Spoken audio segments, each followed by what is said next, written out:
अब उनके बड़े सुपुत्र तेज प्रताप जो हैं वो बिहार और देश की जनता का मनोरंजन करेंगे, इसलिए उनका आना तो अच्छा हो गया। तो मैं लालू जी को इसके लिए धन्यवाद दूंगा। पहले लालू जी बिहार की जनता का मनोरंजन करते थे। नमस्कार, आप लाइव सिटीज देख रहे हैं। मैं हूं गरिमा भारती। नई महागठबंधन सरकार में नीतीश कैबिनेट का विस्तार हो गया है।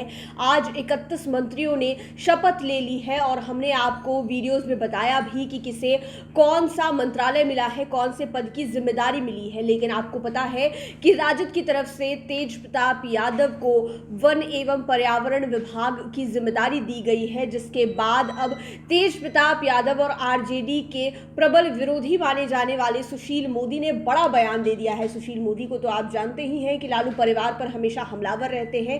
तो आप सुनिए पहले कि उन्होंने तेज प्रताप यादव पर क्या कहा और मौजूदा जो मंत्रिमंडल विस्तार हुआ है उस पर वे क्या कुछ बोले हैं। तो ऐसे लोगों को नीतीश जी सरकार में लाकर अब क्या मैसेज देंगे, अब कैसे लॉ एंड ऑर्डर ठीक करेंगे, कैसे अपराध को नियंत्रित करेंगे।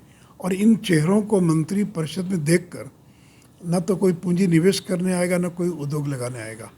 इसलिए जो उम्मीद थी वो उम्मीद के अनुकूल नहीं बना है। उम्मीद थी कि उपेंद्र कुशवाहा जी को और डिप्टी सीएम बनाएंगे, उपेंद्र कुशवाहा जी को बहुत महत्वपूर्ण विभाग दिया जाएगा, लेकिन पता नहीं क्यों वो दिल्ली में है, वो सरकार में नहीं है।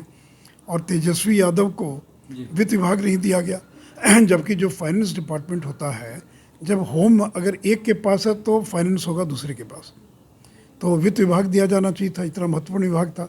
और जब कोई व्यक्ति वित्त मंत्री बनता तभी वो सभी विभागों की समीक्षा कर सकता है, नहीं तो आप जिस विभाग के मंत्री हैं केवल उसी विभाग की समीक्षा कर सकते हैं, आप अन्य विभाग की समीक्षा नहीं कर सकते। तो इसलिए कुल मिलाकर इस मंत्री परिषद के गठन के बाद दोनों दलों में तनाव और बढ़ेगा। जो कांग्रेस पार्टी है वो सवर्णों की पार्टी मानी जाती थी, एक भी सवर्ण को उन्होंने मंत्री नहीं बनाया। तो इसलिए कुल मिलाकर ये असंतुलित है और आपराधिक छवि के लोग जो हैं वो इस मंत्री परिषद में साफ साफ दिखाई पड़ रहे हैं। तेज प्रताप भी मंत्रिमंडल में शामिल हुए हैं, तो मैं लालू जी को इसके लिए धन्यवाद दूंगा। पहले लालू जी बिहार की जनता का मनोरंजन करते थे, अब उनके बड़े सुपुत्र तेज प्रताप जो हैं वो बिहार और देश की जनता का मनोरंजन करेंगे, इसलिए उनका आना तो अच्छा हो गया कि हम लोग को भी मज़ा आएगा, आपको भी मज़ा आएगा। तो आपने सुशील मोदी को सुना, उन्होंने लालू यादव को धन्यवाद दिया है, थैंक यू कहा है।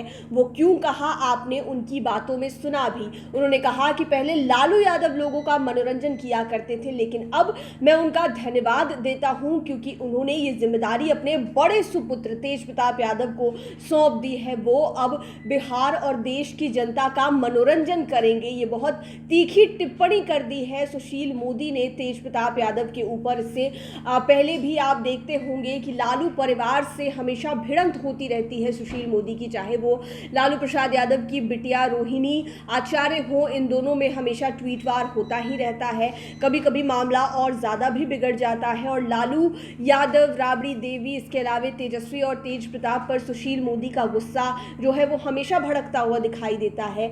इससे पहले भी सुशील मोदी ने जब बयान दिया था नई सरकार के गठन के बाद, तो उन्होंने नीतीश कुमार पर, जो कि उनके परम मित्र माने जाते हैं, उन पर कई सारे इल्जाम लगा दिए। ये कह दिया कि नीतीश कुमार तो उपराष्ट्रपति बनना चाहते थे लेकिन बीजेपी वालों ने भाव नहीं दिया। इसके बाद सियासत जो है वो बहुत ज़्यादा गरमाई, लेकिन अब जाकर जब मंत्रिमंडल का विस्तार हो गया है तो सुशील मोदी ने कई सारी खामियां गिनाई है। ये बताया है कि किसे मंत्री होना चाहिए था, किसे नहीं, और कैसे कैसे पूरा स्ट्रक्चर होना चाहिए था। उन्होंने ये भी दावा कर दिया कि इसी चीज़ को लेकर आने वाले समय में दोनों पार्टियों के बीच में भिड़ंत हो जाएगी, दोनों में मनमुटाव हो जाएगा। और सबसे बड़ा बयान तो उन्होंने तेज प्रताप यादव को लेकर दे दिया कि वे अब देश के लोगों के साथ साथ पूरे राज्य के लोगों का भी मनोरंजन करेंगे। आप लाइव सिटीज के साथ बने रहें। अगर अभी तक आपने हमारे चैनल को सब्सक्राइब नहीं किया है तो ज़रूर कर लें। ये वीडियो फेसबुक पर देख रहे हैं तो पेज को लाइक करें। आप हमें ट्विटर पर भी फॉलो कर सकते हैं। धन्यवाद।